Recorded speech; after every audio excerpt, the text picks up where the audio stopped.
Graça e paz, meus irmãos. Que alegria estarmos aqui nessa noite para desfrutarmos do pão vivo que desceu do céu. Louvar e exaltar o nome dele. Amém? Irmãos, abram suas Bíblias no Evangelho de Lucas, no capítulo 11, no verso 1.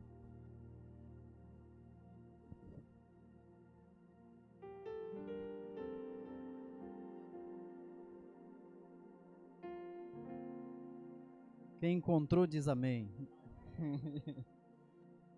Lucas 11, capítulo 11, verso 1. Amém? Diz assim: de uma feita estava Jesus orando em certo lugar. Quando terminou, um dos seus discípulos lhe pediu: Senhor, ensina-nos a orar, como também João ensinou os seus discípulos.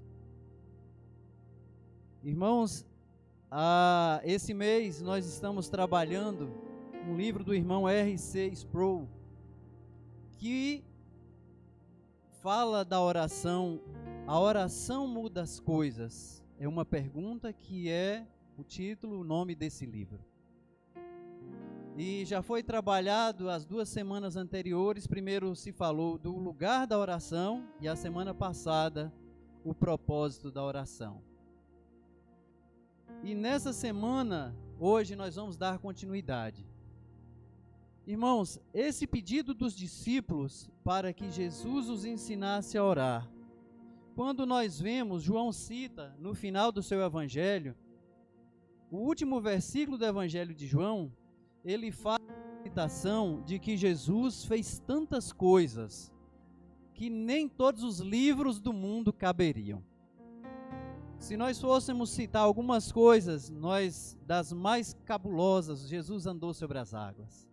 Jesus acalmou o mar e os ventos. Jesus curou enfermos, ressuscitou os mortos, curou leprosos. Inúmeros milagres, os que estão relatados, quanto mais os que não estão. Quantas coisas Jesus fez que os discípulos podiam ter pedido para ele ensinar. Senhor, Pedro até quis, andar sobre as águas, mas eles não pediram andar sobre as águas. Não pediram que o Senhor os ensinasse a curar enfermos, a expulsar demônios, ou a ressuscitar mortos, mas que os ensinasse a orar. A orar. E aí fica uma pergunta, irmãos: existe uma forma correta de orar? Será que nós temos orado da forma certa? Hoje nós vamos ver através dessa palavra que o Senhor nos ensina a orar. Vamos, irmãos, ler as instruções do Senhor a respeito disso no Evangelho de Mateus, no capítulo 6, a partir do versículo 5.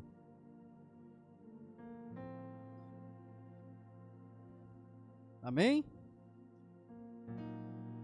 Esse capítulo também dá continuidade no Sermão do Monte, que nós já estudamos o capítulo 5 de Mateus do Sermão do Monte, no final do ano passado.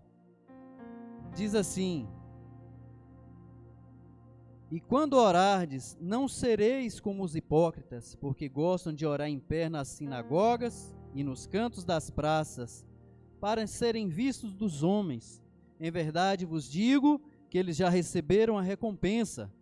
Tu, porém, quando orares, entra no teu quarto e fecha a porta, e orarás a teu pai que está em secreto, e teu pai que vem em secreto te recompensará.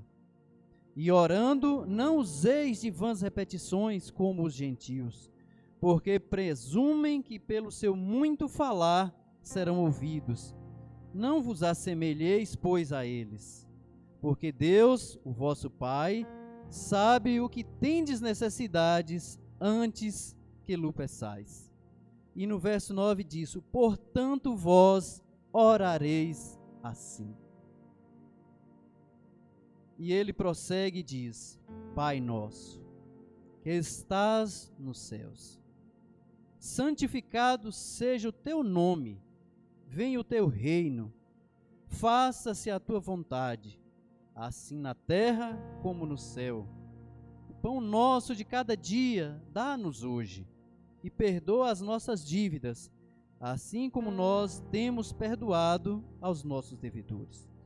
E não nos deixes cair em tentação, mas livra-nos do mal, pois teu é o reino, o poder e a glória para sempre. Amém. Irmãos, os discípulos pediram que o Senhor os ensinasse a orar, não como orar. Não é uma receita de bolo que nós devemos repetir, mas o Senhor vai nos dar um modelo de oração. E os discípulos, irmãos, por viver e conviver com o Senhor todo esse tempo, percebiam que o Senhor gastava muito tempo em oração. O Senhor passava muito tempo retirado, sozinho. Às vezes ele levava 3 e deixava os 3 ali, mais distante ele ia só falar com o Pai. O Senhor estava sempre em oração. E de repente eles associavam isso ao poder que Jesus operava, o poder que se manifestava na pessoa do Senhor. Talvez, como o autor diz, esse seja a observação que eles fizeram da importância de estar conversando com o Pai, ter tempo de oração, de estar na presença de Deus, estar revestido do poder de Deus, porque eles viam quantas coisas o Senhor fez, mas em vez de pedir que Ele os ensinasse a fazer essas coisas, eles pediram sabiamente que os ensinasse a orar. E o Senhor prontamente os dá um modelo como orar. E Ele diz: vós orareis assim. Ele não diz para repetir a oração. Não teria problema nenhum como nós oramos o Pai Nosso, que nós lemos aqui, recitamos como está. Porque há muitas verdades aqui que nós vamos ver nessa noite, muitas coisas sublimes e preciosas no Pai Nosso, que está além dessa primeira mensagem que nós vemos assim quando lemos. Há muito mais riqueza, muito mais vida, como o irmão Hélio colocou. A palavra é viva, ela é eficaz, o Senhor é a própria palavra, que ela se revela. E aqui o Senhor nos dá essa direção de como orar, que seriam as prioridades que a oração deve ter. E aqui o autor enumera 9 ou 10 passos que ele analisa cada parte do Pai Nosso, e nós vamos analisar cada parte. E a primeira é, as 2 primeiras palavras no verso 9 diz, Pai Nosso. A palavra Pai, irmãos, os judeus ou os israelitas, que incluem os judeus, não ousavam pronunciar o tetragrama sagrado, as 4 letras do hebraico moderno, que é o nome do Criador. Eles não ousavam pronunciar o nome de Deus. E eles usavam a palavra Adonai para se referir a Deus por reverência e temor. E a palavra Adonai quer dizer meu Senhor. Havia um temor terrível que eles não ousavam nem mencionar o nome de Deus, mas se referia a Deus como meu Senhor. E de repente vem Jesus e diz, não o nome de Deus apenas, mas o chama de Pai. Isso deve ter chocado os fariseus, publicanos e saduceus naquela época. E até os próprios discípulos, por verem chamando a princípio de Pai. Porque para a cultura judaica era uma espécie de blasfêmia chamar a Deus de Pai, apesar deles se considerarem filhos de Deus. E Cristo, quando morreu na cruz e o véu rasgou de cima a baixo, ele acabou com a separação que havia entre nós e Deus e nos tornou íntimos de Deus. A partir dali surgiu a nova aliança, onde nós fomos feitos, ou foi-nos dada a oportunidade de sermos feitos filhos de Deus. É como se Jesus dissesse assim, que através da oração, nós temos uma conversa íntima com Deus. De pai para filho. Jesus, na verdade, ele falava um dialeto hebraico, que era o aramaico. E tinha algumas palavras que fogem um pouco do hebraico antigo, do hebraico moderno e até do antigo. Uma dessas palavras que nós conhecemos é Abba, que a tradução que na maioria das vezes vem é pai. Então, quando Jesus orava, ele falava Abba.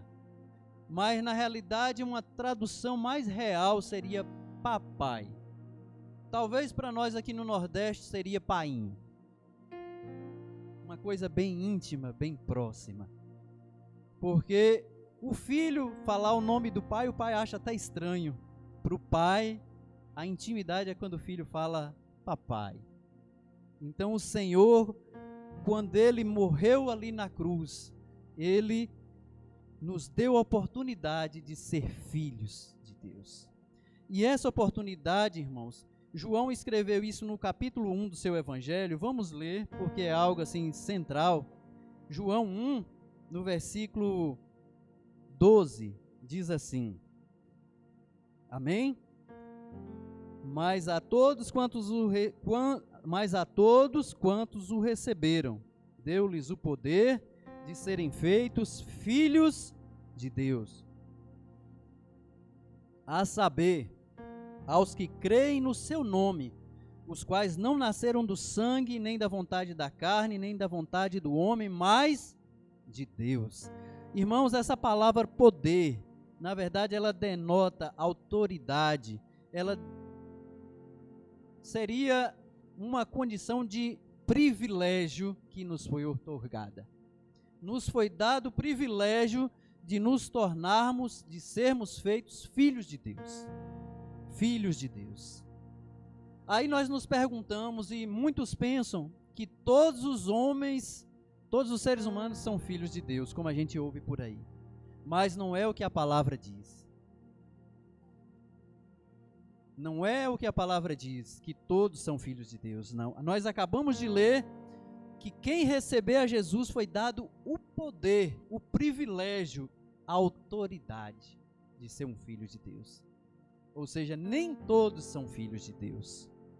Se nem todos são filhos de Deus, há de ter um pai para quem não é filho de Deus. Isso é algo pesado e terrível, mas é a realidade do Evangelho. E nós vamos ler isso, irmãos, aí mesmo no Evangelho de João, no capítulo 8, mais à frente, porque nós temos que primeiro saber essa condição de filho e de pai, para poder entender a realidade dessa oração, a profundidade dessa oração. João 8, 39. 8, 39 adiante. Diz assim: então lhe responderam, nosso pai é Abraão. Isso os fariseus. Disse-lhe Jesus, se sois filhos de Abraão, praticai as obras de Abraão. Mas agora procurais matar-me, a mim que vos tenho falado a verdade, que ouvi de Deus. Assim não procedeu Abraão. Vós fazeis a obra de vosso pai. Disseram-lhe eles, nós não somos bastardos, nós temos um pai que é Deus. Jesus lhes replicou, se Deus fosse de fato vosso pai, certamente me haverias de amar, porque eu vim de Deus e aqui estou. Mas não vim de mim mesmo, mas ele me enviou. Aí no 44 diz assim, vós sois do diabo, que é o vosso pai, e quereis satisfazer-lhe os desejos. Ele foi homicida desde o princípio e jamais se firmou na verdade, porque nele não há verdade. Quando ele profere mentira, fala do que lhe é próprio, porque é mentiroso e pai da mentira. Irmãos, é uma realidade dura, mas é a verdade do Evangelho. Quem não é filho de Deus é filho do diabo. É filho do diabo. E como nós vamos ter, irmãos, uma convicção, então, diante dessa dura realidade de que somos filhos de Deus? O apóstolo Paulo, quando escreveu aos Romanos, vamos lá em Romanos 8, no Romanos 8, no versículo 14, do 14 ao 17, Paulo escreveu assim: pois todos os que são guiados pelo Espírito de Deus são filhos de Deus. Amém? Os que receberam poder, porque receberam a Cristo, e os que são guiados pelo Espírito de Deus são filhos de Deus. Aí Paulo continua no 15: porque não recebestes o espírito de escravidão, para viverdes outra vez atemorizados, mas recebestes o espírito de adoção, baseados no qual clamamos, olha a palavra, Abba, Pai, Painho, Papai, Abba, Pai. E ele continua: e o próprio Espírito testifica com o nosso espírito que somos filhos de Deus. Está aí a resposta, irmãos. Ora, se somos filhos, somos também herdeiros, herdeiros de Deus e co-herdeiros com Cristo. E aqui vai um ânimo: se com ele sofremos, também com ele seremos glorificados. Então nós sabemos, irmãos, que nós somos filhos legítimos, porque nós somos adotados. Filho legítimo, doutor Vitor está aqui, sabe, nem só os naturais, mas os adotados legalmente são filhos de Deus, são legítimos. Por meio de Cristo, nós somos adotados. Amém? Irmãos, que coisa maravilhosa ser filho de Deus, que privilégio. E nós falamos da palavra Pai, e nosso. Nosso, exatamente isso, porque nós não somos filhos únicos, apenas Cristo era, mas Ele se deu por nós para nos tornar filhos de Deus. Então nosso, Deus é o Pai de todos nós, de todos os filhos de Deus. Amém? E aí nós vamos prosseguir. Que estás nos céus. Irmãos, Deus, como diz no Evangelho de João, no capítulo 4, Ele é Espírito. Deus não tem qualquer limitação humana, não habita em templo feito por mão de homem, mas Ele habita nos céus e habita em cada um que se tornou seu filho, pelo Espírito. Esse Deus, ainda que o véu tenha sido rasgado, mas nós ainda temos a condição de permanecer na carne, afastados pelo pecado que ainda permanece em nós de Deus. E Deus está nos céus e nós ainda estamos na terra, sujeitos à servidão da carne ainda. Então, quando nós orarmos, o Senhor mostra nisso que nós devemos lembrar de quem somos, da nossa condição de pecador, que nós estamos aqui ainda que salvos, mas continuamos pecando. E Deus está nos céus, Ele é santo. Amém? E porque Ele é santo, aí a terceira parte diz assim: santificado seja o teu nome. É justamente por isso, porque Deus é santo, a majestade dele é excelsa, e nós somos pecadores. Nós somos da terra, Deus está nos céus. Nós somos imperfeitos, Ele é perfeito. Nós somos impuros, e Ele é perfeito, Ele é santo, santo, santo. Em Levíticos 10, 1-3, o autor relata também que aquele episódio dos filhos de Arão, que ofereceram fogo estranho, uma oferta inadequada, no momento inadequado ao Senhor, e eles foram mortos imediatamente. Eles não reverenciaram, não tiveram temor da santidade de Deus. E isso é justamente um exemplo que fica para nós, porque Deus exige, como Ele é santo, ser tratado como santo.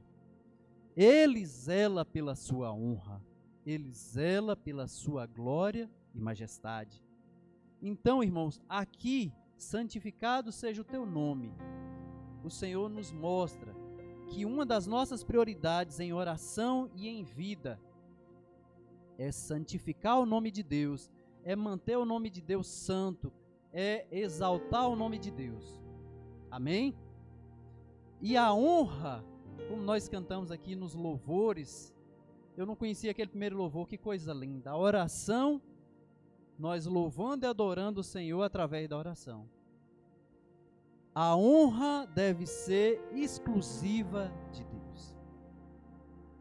Santificado seja o nome de Deus. A honra tem que ser toda de Deus. Não é nossa como igreja, não é da liderança, não é da instituição. A honra é só de Deus. Nós somos salvos porque Cristo morreu por nós. A honra e a glória só de Deus. Aí venha o teu reino. Venha o reino de Deus para a terra. Mas, irmãos, como o reino de Deus vem para a terra? Nós esperamos o retorno do Senhor. Mas se nós fomos adotados como filhos de Deus, nós nos tornamos cidadãos do reino dos céus. E através de nós, através da igreja, uma parte do reino dos céus já é manifesto na terra. Através da nossa vida, o reino do céu é manifesto na terra. Através da nossa família, o reino do céu é manifesto. Então, quando nós oramos, venha o teu reino, é que o Senhor habite de fato em nós e nos capacite como igreja, como filhos de Deus, a ser embaixadores do reino de Deus na terra, a ser testemunhas vivas do reino de Deus na terra, porque o reino de Deus ainda é invisível aos olhos humanos, ainda é invisível. Nos céus, os anjos louvam e cantam louvores a Deus, adoram a Deus, temem a Deus. Para eles é uma realidade plena, mas nós vivemos a realidade prévia do reino em nosso espírito como igreja e como filhos de Deus, aguardando a manifestação do Filho de Deus, é a restauração de todas as coisas. Mas hoje nós oramos, é o que o Senhor quer nos ensinar, que venha o reino dele primeiro para dentro de nós. Vindo para nós, o reino de Deus vai vir para a igreja. Vindo para a igreja vai ser um testemunho no mundo. A nossa vida vai ser um testemunho na nossa família. E onde nós estivermos, seremos embaixadores. E assim um pedaço do reino de Deus vai ser visível na terra. E assim seremos leais ao Rei. Sabemos que no princípio houve uma rebelião nos céus. E essa rebelião dos céus, ela ainda traz resquícios até hoje na humanidade, porque a humanidade ainda é rebelde. Ela não é obediente, ela não é sujeita à lei de Deus e ao seu rei. Mas nós, como filhos de Deus, nós somos os súditos desse reino. Nós somos os embaixadores desse reino e nós somos os cidadãos dos céus. Amém? Aí continua, irmãos, faça-se a tua vontade. A vontade de quem? A vontade de Deus. A questão do reino de Deus no céu ser manifesto é porque justamente está ligado. A vontade de Deus é feita nos céus. Na terra, pelos que não conhecem a Deus, é impossível de ser feita a vontade de Deus. Mas muitas vezes nós mesmos que temos o privilégio, o poder de ser feitos filhos de Deus, de ser filhos de Deus, não fazemos a sua vontade.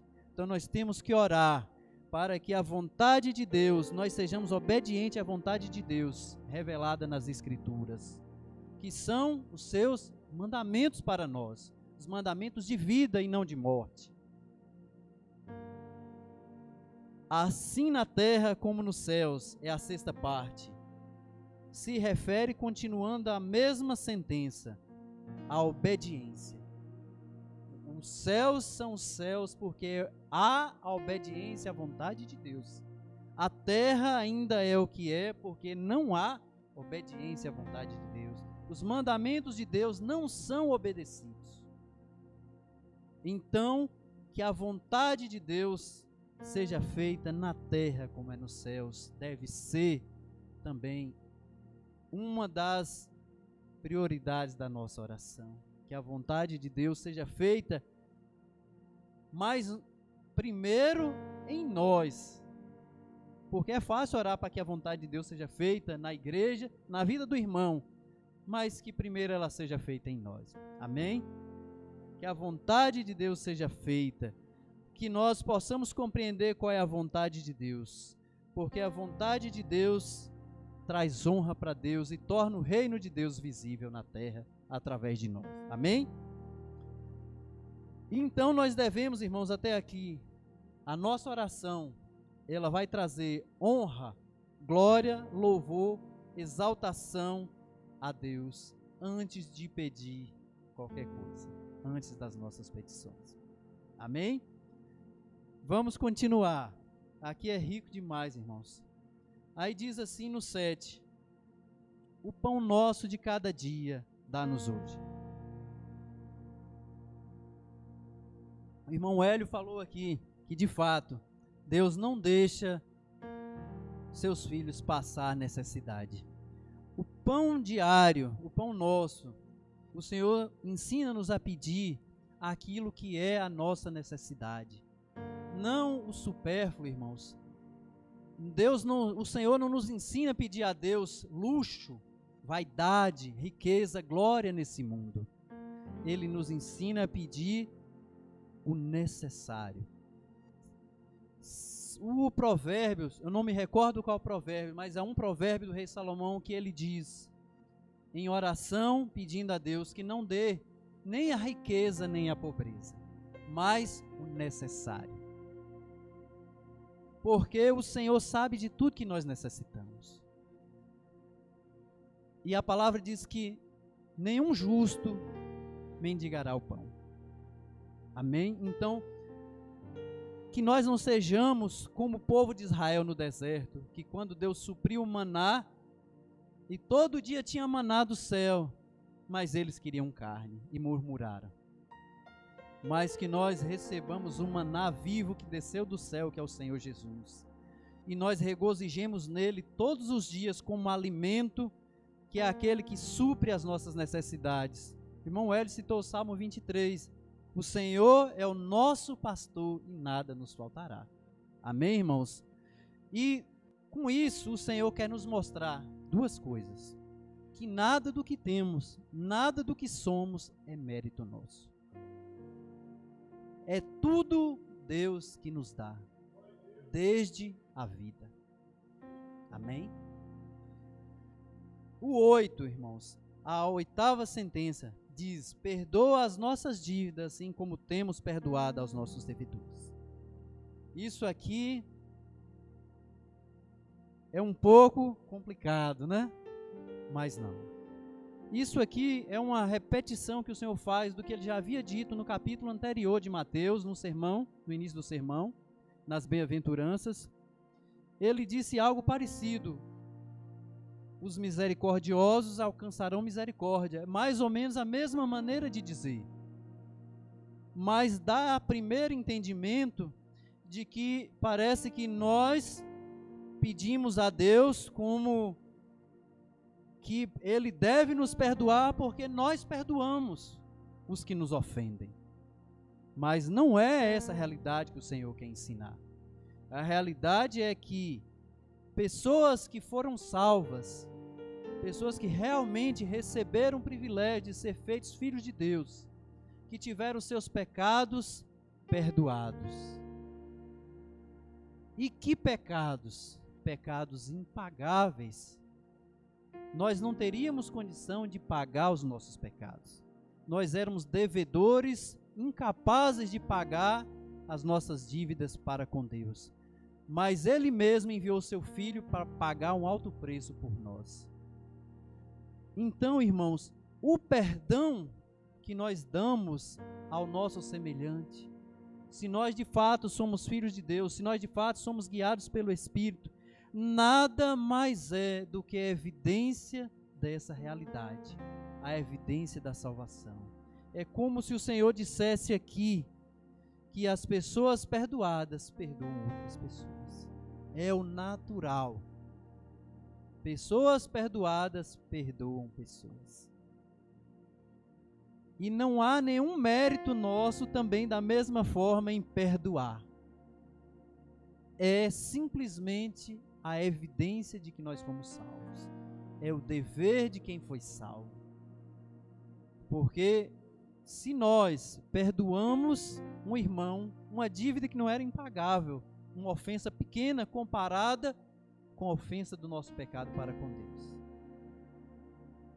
Como o Senhor faz citação no Evangelho, se não me recordo, é do credor incompassivo. Havia 2 credores, se não me engano, a irmã Joelma citou esse exemplo na última quinta, que um devia, se não me engano, 10 milhões, vamos colocar, de reais, enquanto o outro devia, às vezes, 500 reais. O que devia 10 milhões pediu perdão e o rei perdoou. Mas ele tinha alguém que devia a ele 500 reais e ele não perdoou. Nós somos o que devia mais. E o Senhor nos perdoou. Quanto devemos perdoar? Aí o Senhor disse, não apenas 7 vezes, mas 70 vezes 7, vezes 7, vezes 7. E essa condição, irmãos, de perdão, também nos leva a uma circunstância, que nós somos pecadores. Nós temos a convicção do pecado porque o Espírito nos trouxe essa realidade. E aí muitos perguntam, mas nós devemos pedir também perdão por nossos pecados se Deus já nos perdoou? Sim, é a vontade de Deus, porque nós fomos perdoados, mas infelizmente ainda continuamos pecando. E o Espírito em nós nos dá essa consciência e nós temos essa convicção de quem nós somos. E por isso que nós devemos nos humilhar diante de Deus, confessando o nosso pecado. E Ele nos perdoa quando isso é sincero. Amém? Mas essa realidade de arrepender e de também perdoar o irmão, há uma outra realidade. Quantos de nós já não nos deparamos com pessoas sinceras, mas que se martirizam por um pecado que cometeu, arrependeu, confessou, mas ela mesma não se perdoa. Irmãos, se Deus já nos perdoou, se Cristo morreu por nós, como nós não nos perdoamos também?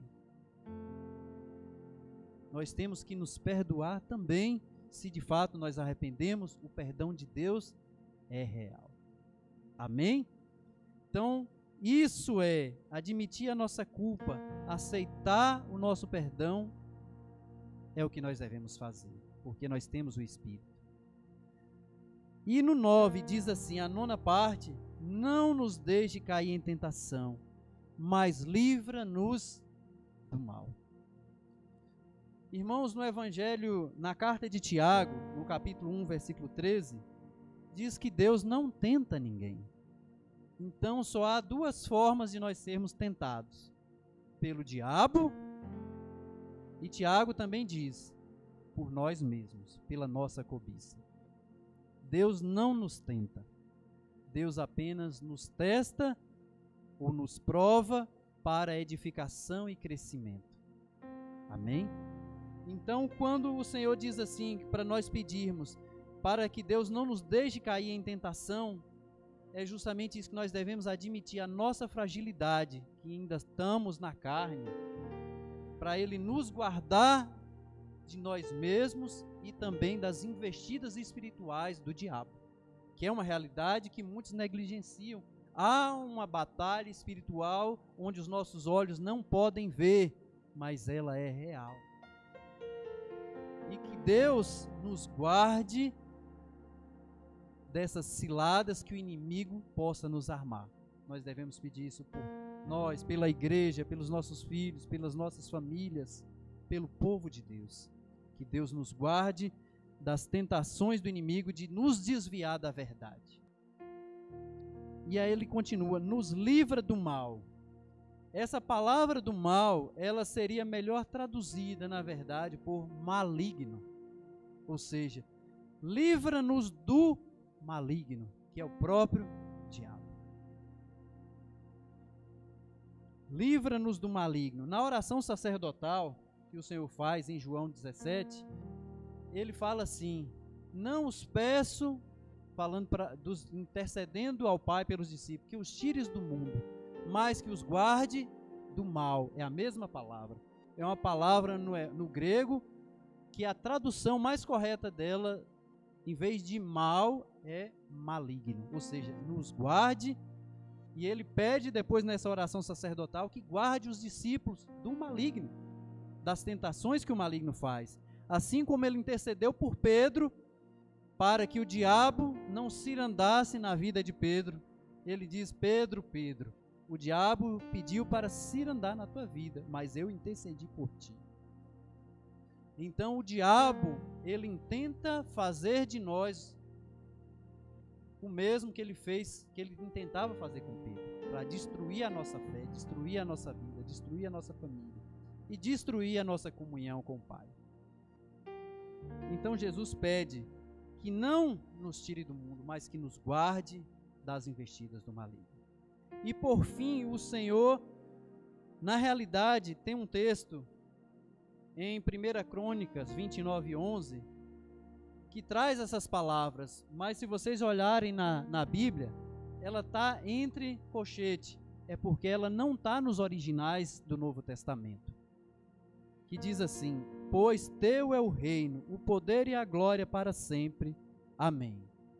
Ela não está nos originais, mas é uma repetição de 1 Crônicas 29:11, então é algo que é apropriado e verdadeiro, porque nos remete de novo ao princípio da oração do Pai Nosso, que é a adoração ao Pai, exaltar o nome do Pai, santificar o nome do Pai, dizer que teu é o reino, o poder e a glória para sempre, como nós cantamos. Isso remonta à grandeza e à sublimidade de Deus, que nós temos que adorá-lo, honrá-lo, exaltá-lo, ser os filhos que ele almeja, ser fiéis ao seu rei que é Cristo, que nos comprou. E aí eu volto, irmãos, nós temos orado certo, o Espírito vai mostrar para cada um de nós onde nós temos que melhorar. Eu sei que eu tenho orado errado, que eu preciso melhorar, para orar de acordo à vontade de Deus. E a outra pergunta é, há uma maneira adequada de orar? Há. Onde aprender, o próprio Senhor já nos ensinou. Que nós possamos, irmãos, sair daqui com essa convicção de que, como o Senhor fazia, gastava tempo com Deus, em intimidade com o Pai, que a oração para nós possamos gastar mais tempo da nossa vida orando. Numa forma solene, sim, de joelhos, sim, melhor ainda. Mas não só nesses momentos solenes, nós podemos orar todo o tempo. Todo o tempo. Eu me lembro que um dia o pastor mesmo mencionou aqui que ele gosta de orar pilotando de moto, não foi, pastor? Uns gostam de orar andando na rua, outros gostam de orar tomando banho, outros trabalhando. O importante, sempre que possível, estar conversando com o pai, com o papai. Amém, meus irmãos? Nos coloque de pé, vamos colocar de pé. E vamos orar.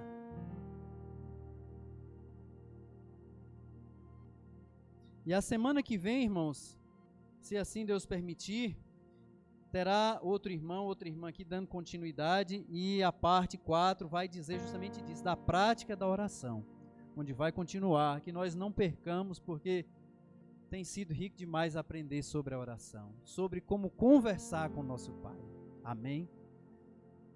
Pai amado, Pai, como nosso Senhor nos ensinou, Capacita-nos a falar contigo.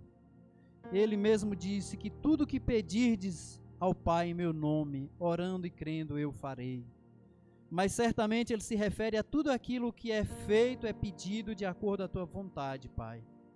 Que nós possamos compreender quão excelso, grandioso, justo e honrar, exaltar e santificar o teu nome em nossas vidas, Pai. Que nós sejamos capacitados por teu Espírito, porque de nós mesmos nós não podemos nada.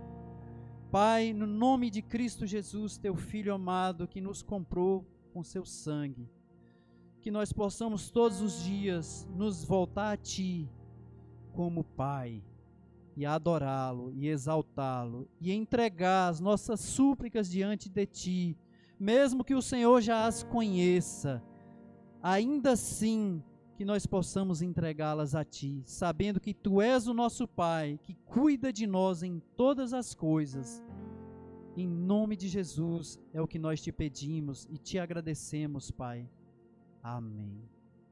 Graças a Deus. Pode sentar, irmãos. Paz e graça. Nos guarda essa palavra no nosso coração. Amém? O livro está disponível no grupo da nossa igreja para que vocês continuem lendo e meditando. Amém? Vão em paz. Deus abençoe.